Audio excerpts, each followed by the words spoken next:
Hey, ça fait un petit moment que je ne vous ai pas parlé et je me disais, je suis en train de faire un petit cadeau fait maison pour une amie qui va partir en vélo pendant 6 mois, ou à vélo. Et je vais lui faire un petit carnet, enfin un petit carnet, un cahier, vous voyez, comme ça. J'aurais bien aimé trouver la taille intermédiaire, vous voyez, la moitié, mais j'ai pas trouvé dans mes armoires, parce qu'en fait c'est quelqu'un qui est sensible à la récup et tout ça. Et donc en fait je vais prendre des, j'adore faire ça en fait, prendre sur des magazines et faire des collages. C'est digne peut-être du CP, mais moi j'adore faire ça. Artistiquement, je trouve ça riche. Et puis, pour là-dedans, c'est riche aussi. C'est riche parce que ça, c'est plus qu'occupé, hein, le cerveau. Hein. C'est tout en le faisant, en fait, je pense à la personne.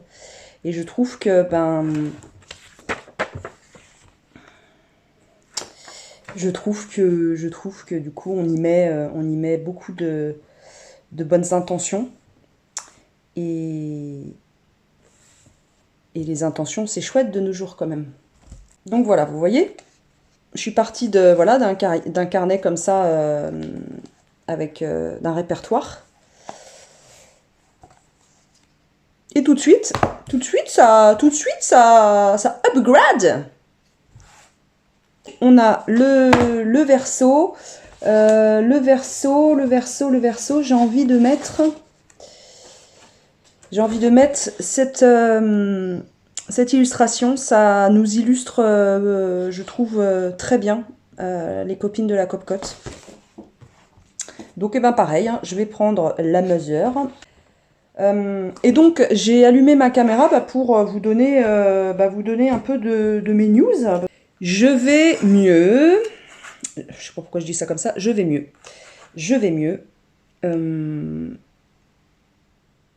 Par où commencer? Je vais mieux parce que mon état... Je vais faire un gros raccourci parce que j'ai pas envie de rentrer dans les détails trop privés. Parce qu'il n'y a pas que moi dans le truc. Alors,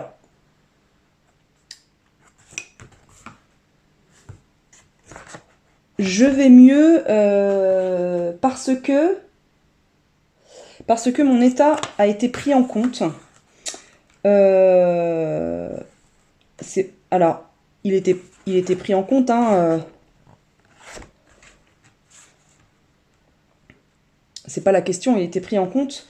Seulement, je trouvais, mais peut-être que c'est perso, hein, c'est moi qui ressentais les choses comme ça, je trouvais que on me mettait beaucoup en avant dans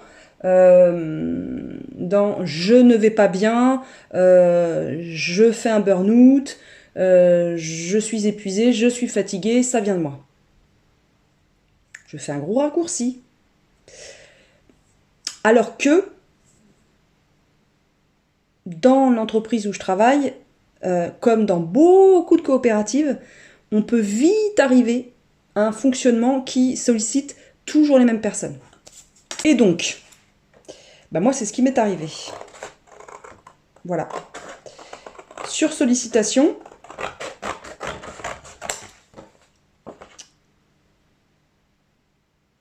surcharge de travail, avec, en ce qui me concerne, un profil très émotif, très entier. Et pour le coup, moi, ce genre de fonctionnement ne me convient pas parce que c'est trop à porter. Et je me suis aperçue, après que les langues se soient déliées, chez pas mal de personnes, que je n'étais pas la seule à ressentir un trop-plein. Trop-plein de sollicitations, trop-plein de charges de travail, trop plein. trop. Et du coup, le fait que des personnes verbalisent ça, le fait qu'elles ressentaient ça aussi. Alors après, après, il y a des variations. Hein. Il y a des gens comment dire, qui arrivent à prendre du recul, pas prendre du recul, j'aime pas cette phrase, à,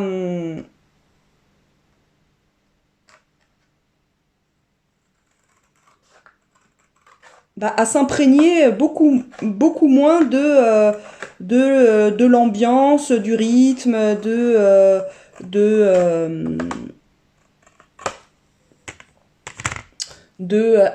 c'est pas des personnes qui se disent oui, je suis responsable de ci, je suis responsable de ça, je vais prendre ça en hein.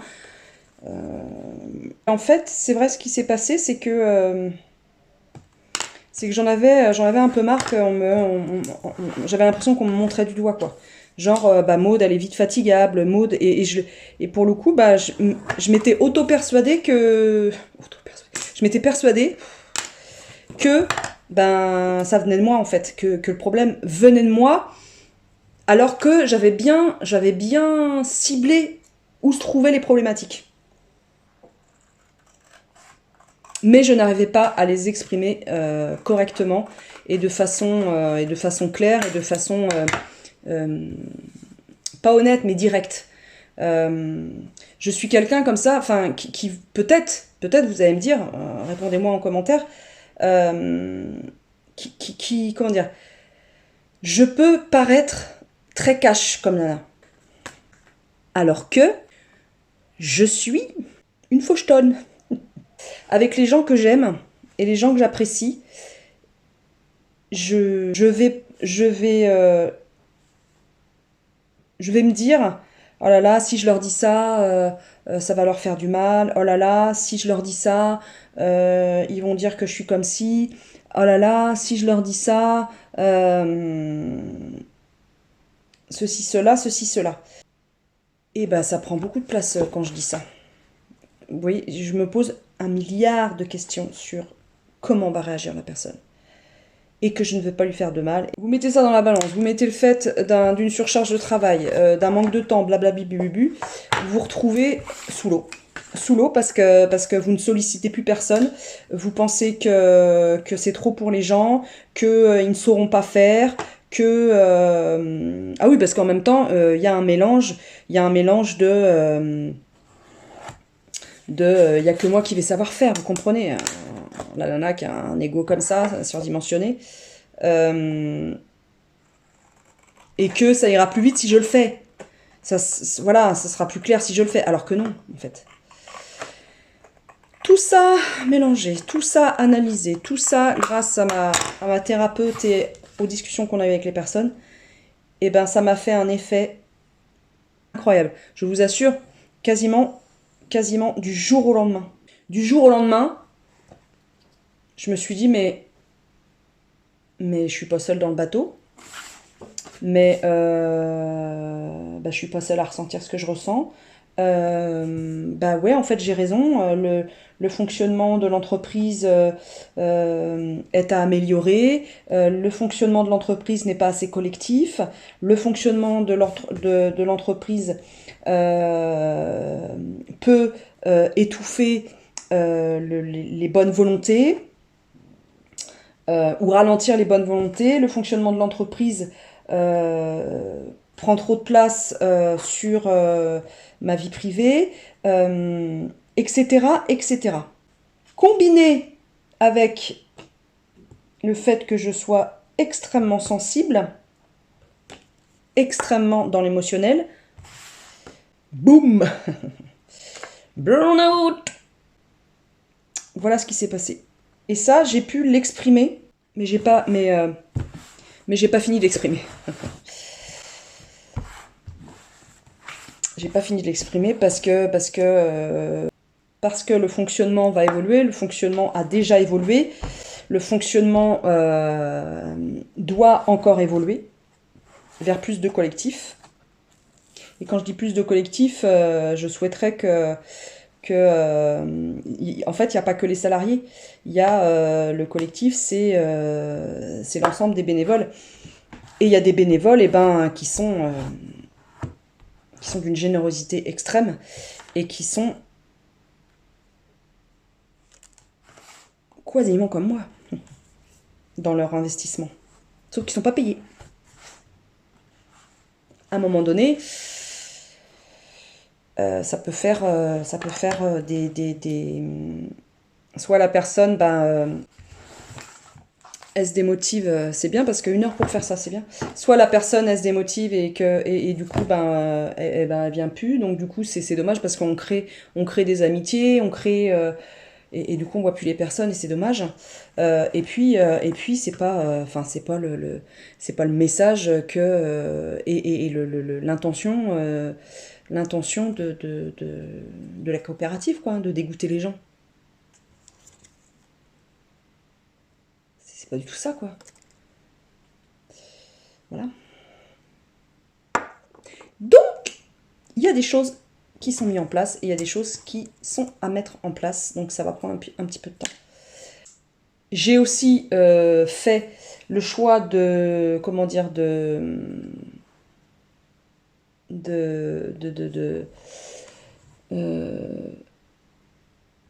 de prendre rendez-vous plus souvent avec ma psy. Donc je la vois tous les 15 jours.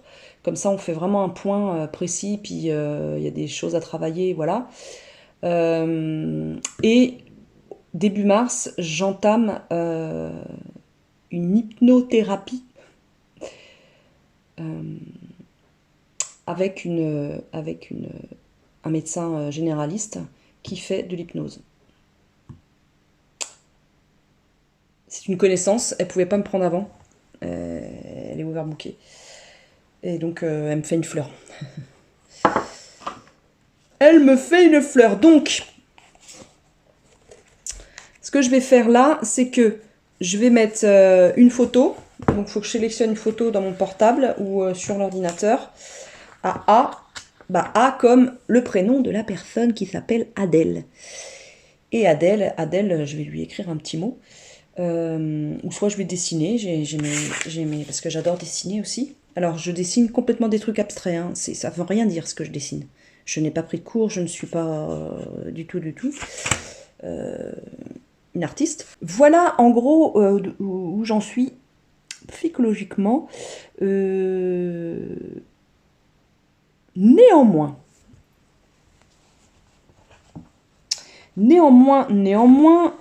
j'ai encore des moments où c'est fragile. Notamment à cause, et vous le voyez bien notamment sur Instagram de temps en temps, quand je poste la nuit par exemple, je fais encore de très très très très très nombreuses insomnies. Les 3 heures par nuit, quand vous cumulez ça sur quasiment toute une semaine,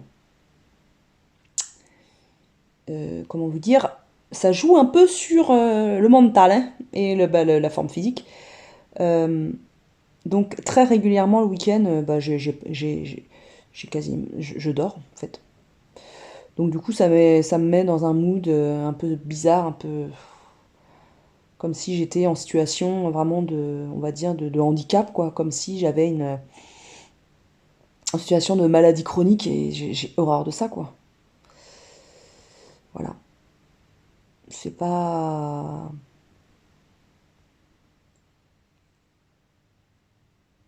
confortable, c'est vraiment pas confortable. Du coup, j'ai vu avec le médecin, donc ça fait là 2 semaines et demie, qu'on a réduit l'antidépresseur. Donc avant j'en prenais 150 grammes. 150. Avant, n'importe quoi. Ouais, je prendrais 150 kilos de somnifères et d'antidépresseurs par jour. Ouais, il fallait au moins ça vu mon état psychique. J'étais à 150 mg d'antidépresseurs, ce qui faisait beaucoup. Donc on a réduit de moitié. Donc j'en suis plus qu'à 75 mg et j'ai arrêté les somnifères qui ne me faisaient rien du tout. Voilà. Je prendrai un somnifère quand je cumule les nuits blanches, les nuits de moins de 3 heures. Quand je les additionne et qu'à un moment donné, j'arrive plus, là, je m'autoriserai à prendre un demi-somnifère parce qu'un entier, c'est juste... ça me rend complètement gogol. Gogol.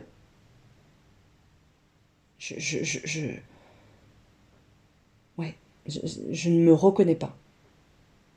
Et en plus, ça me met dans un état de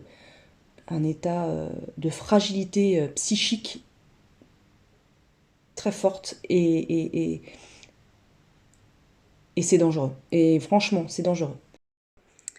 Une semaine et demie a passé et je me suis aperçue que je n'avais pas terminé la vidéo. Je ne vais pas bien, mais je me soigne. Voilà. Nous en étions à l'arrêt donc de ce somnifère nocif, hyper nocif et après avoir lu quand même pas mal de choses en cas d'insomnie, tout ça c'est pas bon quoi, ça ne règle rien du tout et moi les cheveux et le but pour moi c'est quand même de régler ces problèmes d'insomnie. Donc à l'heure actuelle d'aujourd'hui, du présent, aujourd'hui donc ça va toujours. On a repris avec Fred le fait de bouger, parce qu'on avait arrêté pendant un temps, parce que j'en avais pas envie, je voulais être chez moi.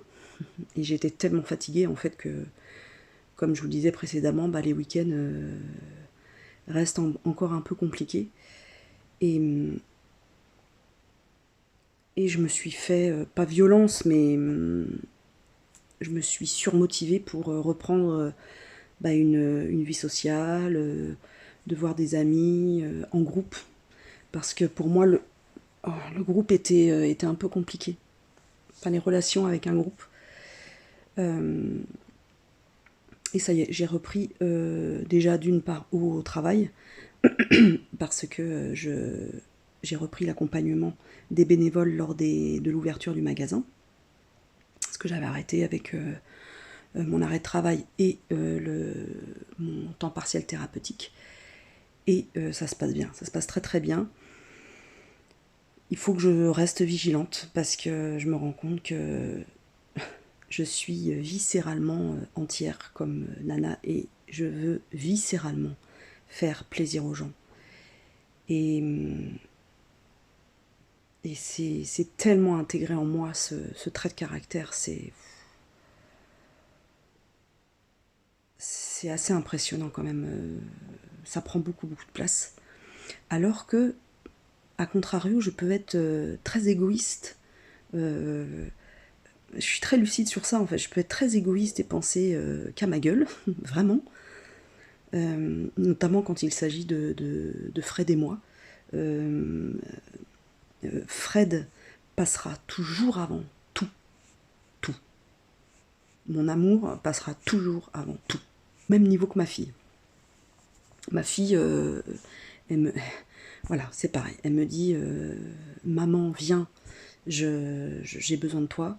La nuit, le jour, au boulot, à la maison, j'y vais. Et c'est important, je trouve, dans un couple En tout cas, moi, c'est comme ça que je vis le couple. Sans être dans une passion dévorante et négative, qui peut vous dévorer et laisser que les cendres de votre amour à la fin. Je suis on est fusionnel et j'aime cette relation. J'aime ça. Voilà. C'est mon meilleur ami, c'est mon amant, c'est mon amoureux, c'est mon confident, ça je vous l'ai déjà dit, c'est ma plus solide fondation de toute ma life. Et j'espère qu'elle le sera encore pendant énormément de temps. Parenthèse fermée. Donc voilà, je vous expliquais que j'étais quelqu'un de pourtant assez égoïste. Voilà, quand on prévoit un week-end avec Fred, il n'y a plus rien qui compte. La cop-cop peut me sonner, il n'y a plus rien qui compte. En tout cas, ma vie privée et ma vie amoureuse sont très importants pour moi. Malgré que je me suis aperçue que mon travail empiétait parfois beaucoup sur ma vie privée. Néanmoins, le fait que Fred ait également aussi, compris que ce travail et son organisation me mettaient dans un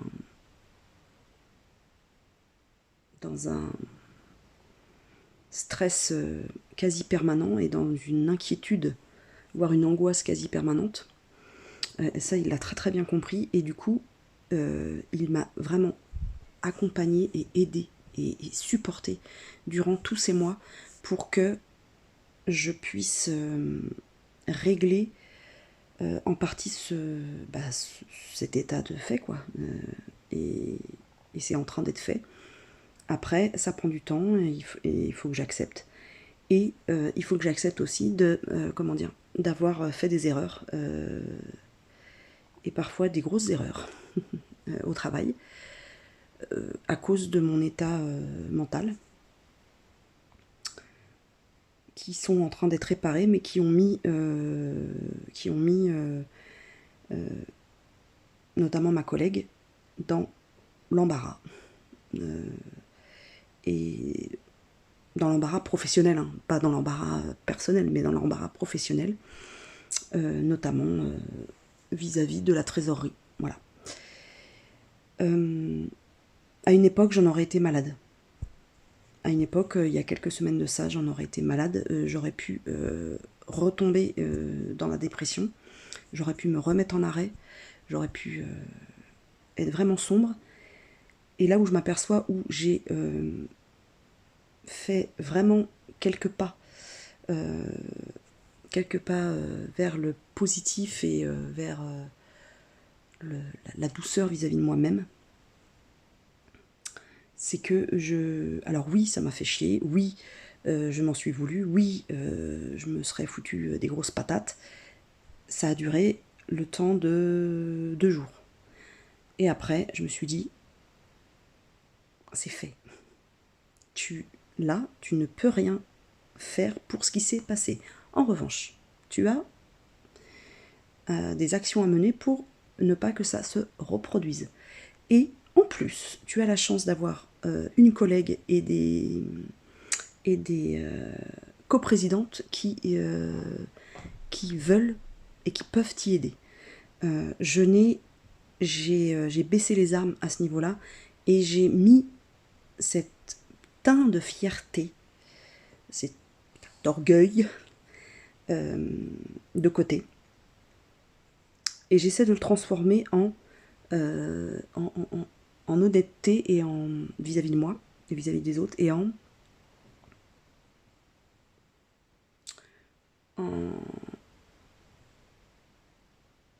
côté humble. J'essaie d'être plus humble vis-à-vis de mes compétences et de mes capacités professionnelles. Peut-être que parfois j'ai eu peut-être une haute estime où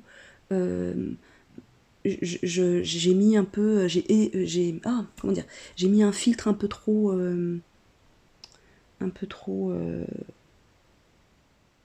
supérieur à mes compétences. J'ai peut-être mal jaugé mes compétences et mal jaugé mon état psychologique, qui me fait baisser mes compétences, tout simplement, et mes capacités de travail, et notamment dans la concentration, dans le fait dans l'organisation de mon travail. Ça, j'en ai pris compte. Et je n'ai plus honte de me faire aider. Et je n'ai plus honte de dire je n'y arrive pas, je ne sais pas faire, j'ai du mal à le faire. J'ai dit récemment là, à Marie-Noël que je comprenais tout ce qu'il fallait que je mette en place. Je comprenais qu'il fallait que je sois aidée. Et en revanche, je lui ai dit que ça prendrait un petit peu de temps. Parce que je me rends compte que ces mois de dépression et de désestime et de manque de confiance et de dépression m'ont vraiment, grignoté en fait. Et m'ont vraiment mis le cerveau à l'envers.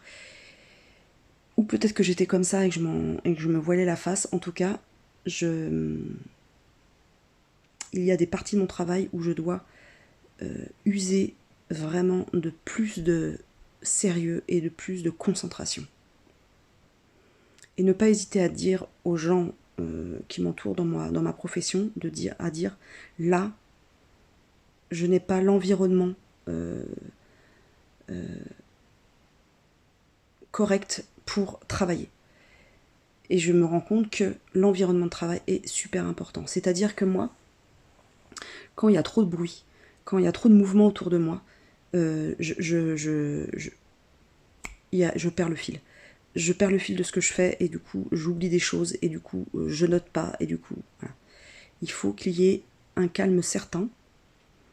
Il faut qu'à un moment donné dans mon travail je bouge, que je ponctue en fait, que je fasse du travail administratif, de factures, de commandes, etc. assise. Et à un moment donné je dois me lever et je dois changer de mission de travail. C'est-à-dire que je vais par exemple faire un inventaire, donc je me promène dans les rayons, voir ce qui manque, etc. Ranger un rayon, voir ce qui manque, la cohérence des rayons, etc. Parce que je me rends compte que ça aide mon cerveau à se reconcentrer par la suite. Par exemple, quand j'ai une longue réunion, comme les conseils participatifs, je suis obligée de me lever quasiment toutes les, on va dire, 20 minutes. Je ne peux pas rester en place sur une chaise. C'est impossible pour moi. Je ne peux pas. Et je fonctionne comme ça. Et je pense que c'est pour ça que c'était pour moi compliqué à l'école de rester 1 heure assis de temps sans me lever. C'est pas possible. Je ne fonctionne pas comme ça. J'ai besoin du mouvement pour m'aider, pour aider le cerveau à créer, à fonctionner correctement. Ceci étant dit, voilà, donc on est en train de mettre des solutions en place et il faut que je m'y tienne. Il faut que ce soit pérenne, il faut que ce soit sur le long terme. Sinon, ça ne fonctionnera pas et je retomberai dans mes travers, en fait, hein, dans ma désorganisation. Donc, dans la vie privée, ça se passe, oui, ça se passe mieux. J'ai plus d'énergie. Je priorise. C'est-à-dire que pour moi, ce qui est important, par exemple, dans ma maison, attendez, j'ai un peu le... Non. Ce qui va être important pour moi dans ma maison, c'est que ma cuisine soit rangée, que voilà, le salon soit à peu près rangé, et que ma chambre soit rangée. Et je tends vers ça. C'est compliqué là aussi pour moi. Ranger mes fringues, va falloir que j'aborde ce sujet-là avec ma psy, parce qu'il y a un truc qui se cache derrière mon armoire, derrière ce truc où je range et 15 jours, 3 semaines après, c'est le foutoir dans mon armoire. Le foutoir. Je comprends pas. Je comprends pas. Je comprends pas. Du coup, Fred, voilà, on a eu une petite discussion là-dessus. Moi, je lui ai dit que j'en avais marre en fait de m'occuper seule du linge. C'était trop pour moi. C'était trop. Psychologiquement, c'était trop de fatigue, trop de. Et donc voilà, il va s'occuper du linge.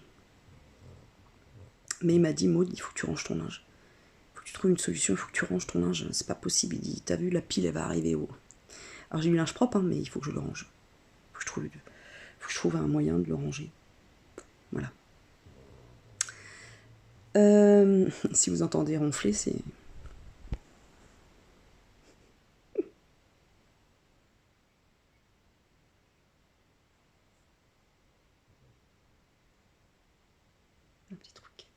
Et là, là-bas, je suis en train de monter mon vlog, pas mon vlog, cette vidéo, le début de la vidéo. Et là, regardez comment il est mignon celui-ci. Non, mon chacha, tu n'ouvres un œil? Je vois bien que tu n'ouvres un œil. Hein? Oui, mon titi. Toujours, ils sont toujours près de moi, ces deux-là. Ils sont, attendez, hop là. J'ai un petit problème au coude en ce moment. Pour continuer dans la vie professionnelle, mais qui se mélange avec la vie privée, oui, de la vie professionnelle qui se mélange avec la vie privée, il y a une copine du théâtre qui fait une reconversion professionnelle dans le coaching. Vous savez que j'avais un projet il y a l'année dernière, hein, voilà, en cours d'année, voilà, j'ai exprimé le souhait d'être accompagnante pour les gens en situation d'obésité et qui souhaitent aller vers la chirurgie bariatrique, ou alors qui sont en parcours préopératoire ou en parcours, ou en post-opératoire. Mais je vous explique aussi que je ne savais pas par quel bout prendre ce projet. Parce que moi, ce n'est pas mon truc de monter des projets. Voilà, je sais pas faire. Et vu que je suis nulle en organisation, si vous voulez, c'est un petit peu compliqué de mettre mes idées en ordre et de voir, de savoir par quoi je vais commencer. Donc, elle vient, donc Nathalie, elle s'appelle Nathalie, elle vient lundi, là prochain, lundi 12 février, et on va travailler, je vais lui expliquer ce que je souhaite, etc. Donc aujourd'hui, là, nous sommes dimanche, je vais travailler à ça, à noter dans un cahier ce que je vais dessiner le paysage de ce que je souhaite professionnellement pour cette activité annexe à la COP-COT. Je compte continuer la COP-COT parce que je m'y sens bien, et jamais, au grand jamais, je ne trouverai un environnement de travail, même s'il est parfois compliqué, je ne trouverai pas de collègues aussi gentilles et bienveillantes, aussi rigolotes, aussi intelligentes. Ma collègue, je me faisais la réflexion hier, les gens intelligents, intuitifs et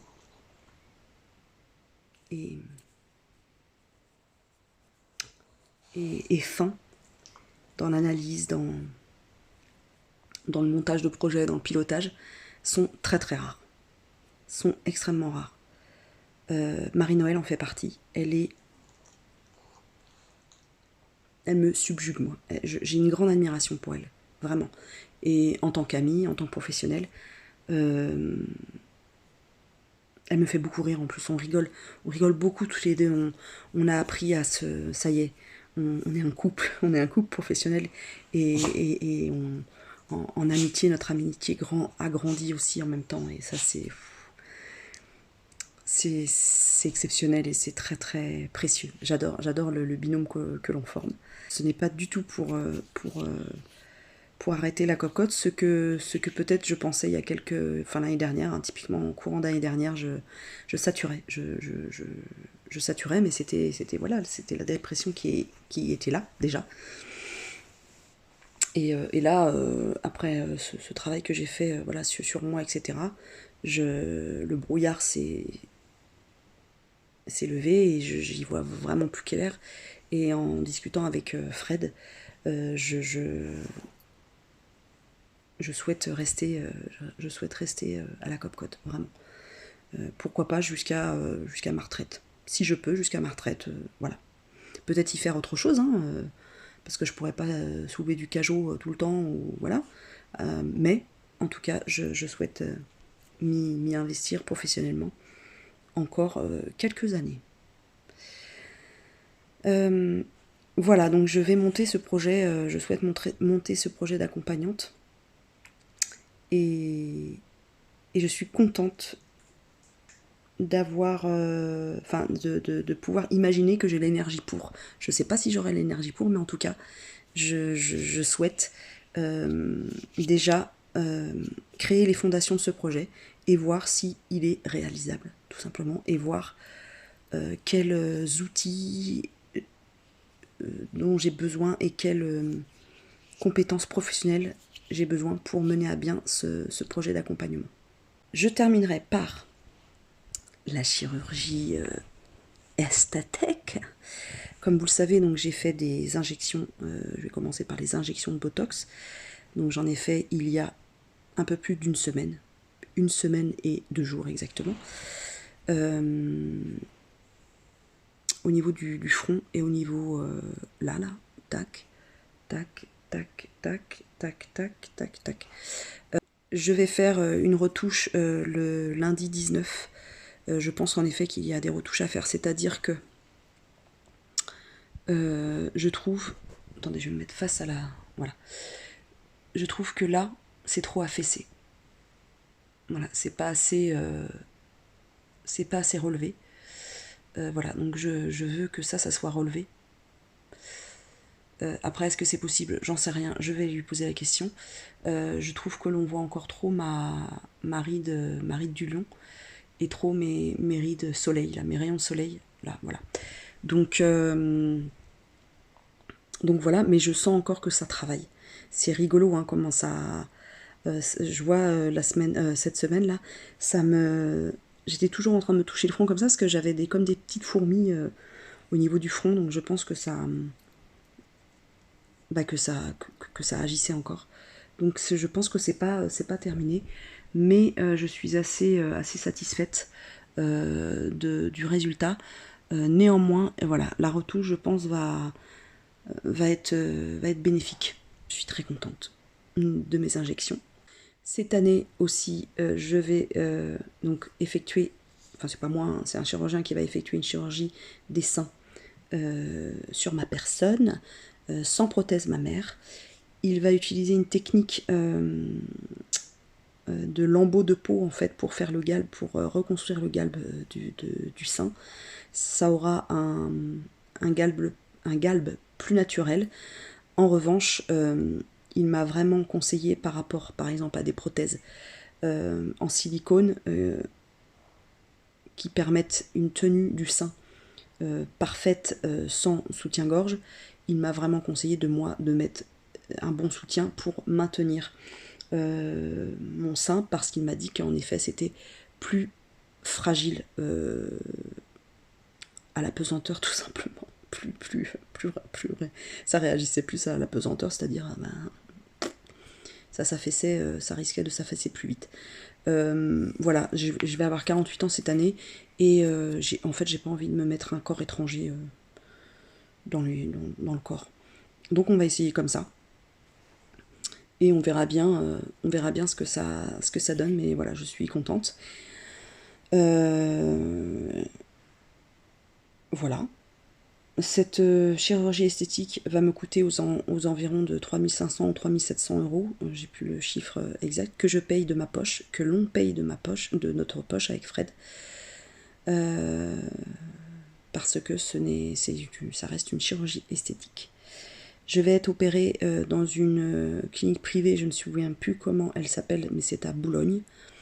Je crois que c'est l'hôpital privé ou la clinique privée des Petits Princes ou des Princes, je sais plus vraiment le nom. Alors est-ce que elle s'appelle comme ça parce que c'est auprès du Parc des Princes, ou est-ce que je raconte une grosse bêtise? Je vais regarder, je vous le mets là si je raconte une grosse bêtise. La chirurgie dure je crois qu'elle dure moins de 2 heures, je crois. Je resterai une nuit à l'hôpital. Et après, je rentre chez moi et j'ai des infirmières qui viennent, je crois, matin et soir, je crois. Ou est-ce que c'est pour le body lift, ça?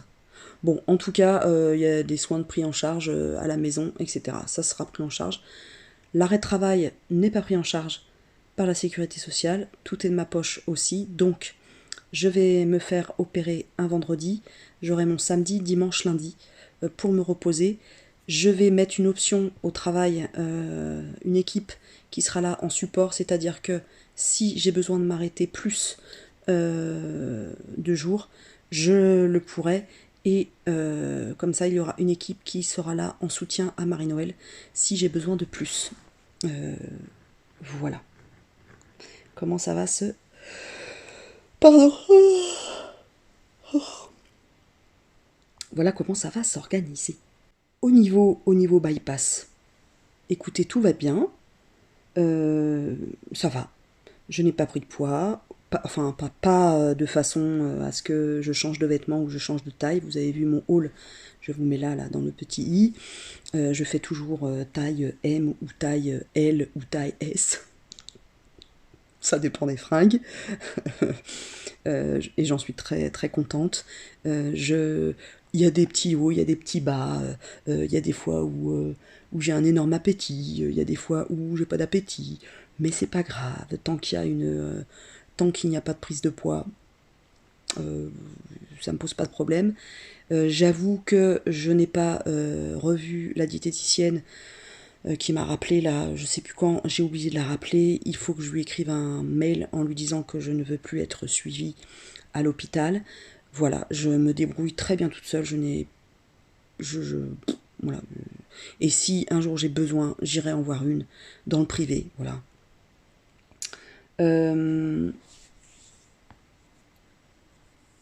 J'ai toujours comment dire, des petits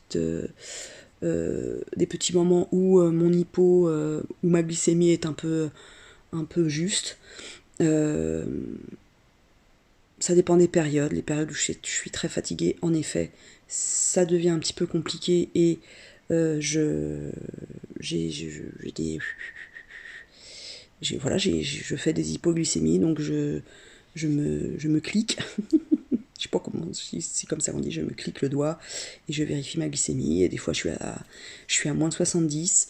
Donc là, il faut vite que je me supplémente en sucre. Donc je prends ce qu'il faut.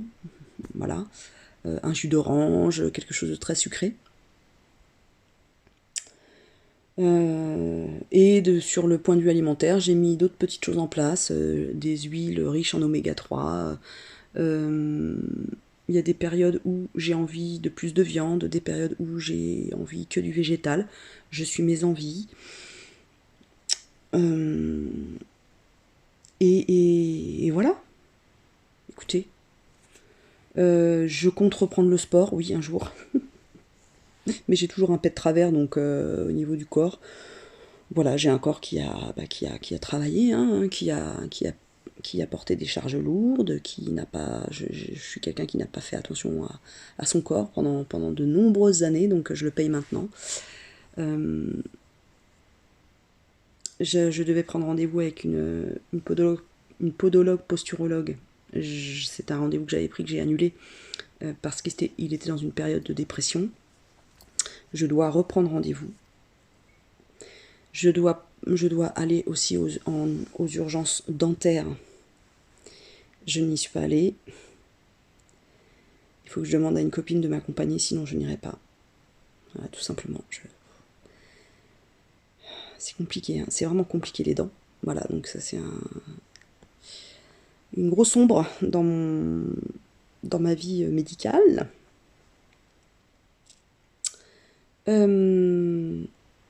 Voilà, écoutez. En gros, mon état d'esprit du moment, ma santé mentale du moment, ça va, et je fais tout pour que ça aille, psychiquement, et je suis toujours très entourée, donc en même temps, je suis de plus en plus honnête avec moi-même, je me cache beaucoup, beaucoup moins, et je suis, comment, je montre de plus en plus la vraie Maud, et ça fait beaucoup, beaucoup de bien. Même si c'est pas glorieux, même si parfois je me dis, oh là là là là là, t'as des casseroles quand même, ma pauvre. Bah c'est pas grave. Ouais, j'ai des casseroles. Ouais. Bah ouais, bah ouais. Comme dirait Yamé. Je vous laisse ici. je vous dis à très très vite pour une prochaine vidéo. Ça sera un vlog, je pense. Je vous remercie de votre soutien. Toujours là, toujours présente. Les filles, merci. Merci, j'espère que je suis toujours présente dans vos vies aussi. Que c'est pas redondant le contenu que je vous propose. Et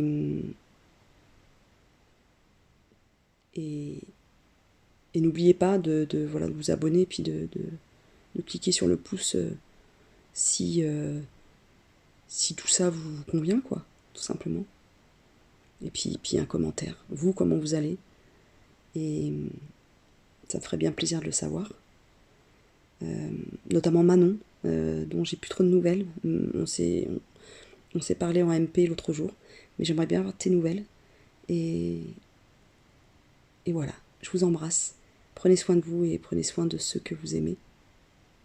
Et vive la vie.